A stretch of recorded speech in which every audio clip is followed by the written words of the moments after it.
भाई नीतीश कुमार अब अपना कैरियर नहीं बचा सकते हैं, भी जो चाहे सो करे। बीजेपी को कौन पूछे? अरे भाई बीजेपी को दम है तो नीतीश कुमार के चेहरा बना के चुनाव लड़ के दिखा दे। तो 98% की जो आबादी है उसको तो कोई लाभ मिला नहीं, लॉलीपॉप दिखाकर वोट लेते रहेंगे। 30 वर्ष से सत्ता और संसाधन पर किसका अधिकार? कीचड़ जमीन पे उसको उठा के इन्होंने अपने मुंह पे लगा दिया। पॉलिटिकल सिनेरियो किस तरीके से देखते हैं? बिहार के प्रेजेंट पॉलिटिकल सिनेरियो को किस तरीके से देख रहे हैं? नीतीश कुमार क्या कर सकते हैं? किस चीज पर? अभी क्या लग रहा है फिर से वो वापस पलटी मार सकते हैं? भाई नीतीश कुमार अब अपना कैरियर नहीं बचा सकते हैं, पहली बात।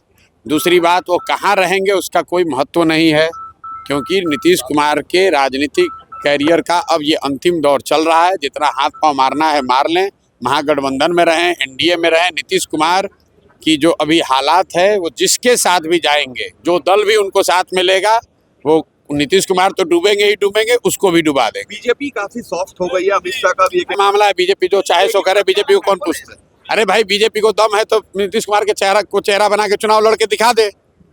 बीजेपी वालों को अगर दम है तो घोषणा करें कि अगला मुख्यमंत्री नीतीश कुमार होंगे और चुनाव लड़ के देख ले, कटिया खड़ी हो जाएगी। आपने ममता जी के भी साथ कंटेस्ट करेंगे तो इंडिया ब्लॉक में आप सीट शेयरिंग किस तरीके से देखें? भाई ये मेरा विषय नहीं है। मैंने सिर्फ ममता बनर्जी के साथ नहीं काम किया है। इंडिया ब्लॉक में जितने मुख्यमंत्री बैठते हैं, चाहे वो केजरीवाल हैं, स्टालिन हैं, उद्धव ठाकरे हैं, दीदी हैं, सबके साथ मैंने काम किया है। लेकिन ये काम मैं पहले करता था, अब तो मैं काम करता नहीं हूँ।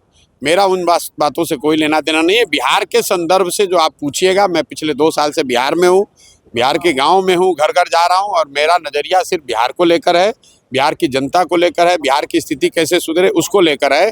इंडिया क्या करता है, कौन बनता है, कौन हारता है, जीतता है, इससे मेरा कोई लेना देना नहीं। 500 बच्चों को पढ़ाने मत है जो मैंने आपको आंकड़े बताए कि सिर्फ 1.5% लोग ही सरकारी नौकरियों में बिहार में हैं, और इसी 1.5% में आरक्षण का लाभ देकर इन समाज के लोगों को बेवकूफ़ बनाकर इनका वोट लेकर लोग राज कर रहे हैं।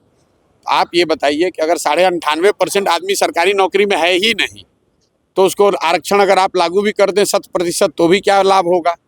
इसलिए मैं ये कह रहा हूँ, आपने ये कहा, मैंने पहले कहा कि समाज के लोगों को ये चिंता होनी चाहिए कि आप अपने बच्चों को पढ़ाइए, और उस दिशा में जनसुराज अपनी ओर से हर जिले से 8 से 10 मेधावी जो छात्र हैं, जो गरीब परिवार के हैं, वंचित समाज के हैं, उनको जनसुराज अपने खर्चे से कॉम्पिटिटिव एग्जाम्स की तैयारी के लिए पढ़ाने की व्यवस्था करेगा।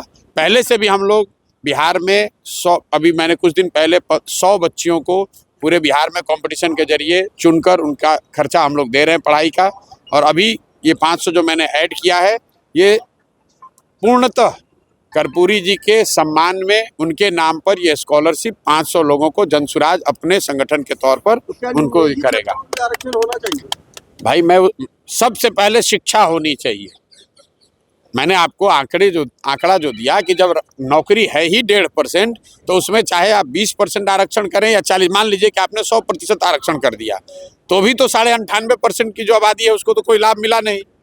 उसको तो जब तक आप शिक्षा नहीं देंगे, पूंजी नहीं देंगे, स्वरोजगार नहीं देंगे, तब तक सिर्फ आरक्षण का लॉलीपॉप दिखाकर वोट लेते रहेंगे।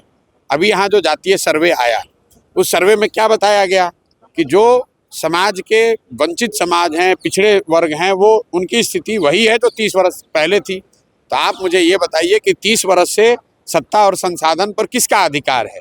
2 लोगों का अधिकार है, लालू जी का और नीतीश जी का। इन लोगों को पता नहीं कौन होशियार आदमी सुझाव दे रहा है। ये तो ऐसे हो गया कि कीचड़ जमीन पे उसको उठा के इन्होंने अपने मुंह पे लगा दिया। खुद ही स्वीकार कर लिया कि हमने 30 वर्ष में तुम्हें मूर्ख बनाया, तुम्हारे वोट का इस्तेमाल किया, तुम्हारे बच्चों का इस्तेमाल किया, तुम्हारे लिए हमने किया कुछ नहीं है। आप बताइए कि आज सरकार है, कौन रोक रहा है महागठबंधन सरकार को, नीतीश को, लालू को, कि भाई जो अति पिछड़ा समाज के लोग हैं, जो मुस्लिम समाज के लोग हैं, उनको उप मुख्यमंत्री बनाइए, उनको पथ निर्माण मंत्री बनाइए, उनको शिक्षा मंत्री बनाइए, उनको स्वास्थ्य मंत्री बनाइए। तो सारे मंत्रालय, सारे विभाग नीतीश कुमार और तेजस्वी यादव लेके बैठे हैं और कह रहे हैं कि हम अति पिछड़ों का कल्याण करेंगे। आखिरी सवाल